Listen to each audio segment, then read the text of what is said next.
Hey everyone, today I'm going to teach you how to use the Whiteboard feature in the Zoom mobile app. Without any further ado, let's get started.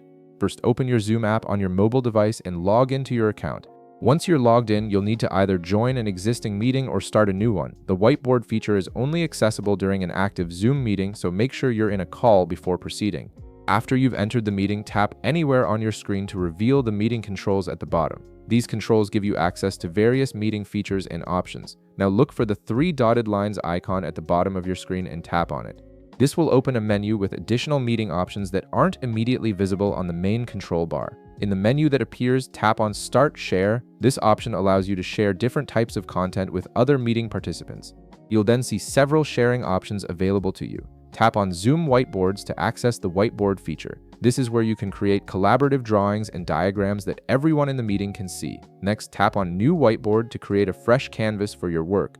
You'll then see an option to use Whiteboard Classic, so go ahead and tap that. This brings up the classic Whiteboard interface with all the drawing tools you need. On the left panel of your screen, you'll notice different tools like pen, checkmark, eraser, and color picker.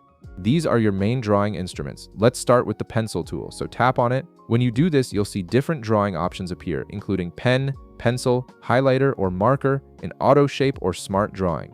Each of these tools has its own unique characteristics for different drawing styles. Tap your preferred drawing tool to select it.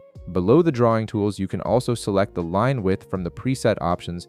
This allows you to control how thick or thin your lines will be, which is useful for creating emphasis or adding fine details to your drawings. Now in the left panel, tap the color picker icon, then choose your preferred color from the list that appears.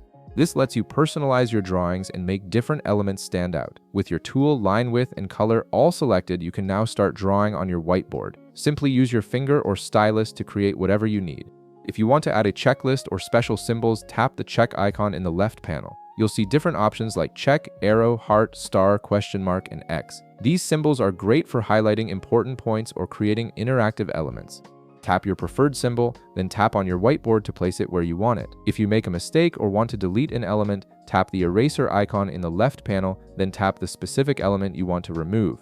This gives you precise control over what stays and what goes on your whiteboard. You can also add geometric shapes to your whiteboard. Tap the pencil icon in the left panel, then select your preferred shape from the list that appears. Once selected, drag it onto your canvas to position it exactly where you need it. This is perfect for creating diagrams, flowcharts, or organized visual layouts. When you're finished using the whiteboard, tap the X icon in the left panel to close the whiteboard tools. Then tap the three dotted lines at the bottom of your screen again and select Stop Share. This will end your whiteboard session and return you to the normal meeting view. And that's it. You've successfully used the Whiteboard feature in Zoom's mobile app to create visual content during your meeting. If this video helped you out, be sure to leave a like, subscribe, and I'll see you in the next one.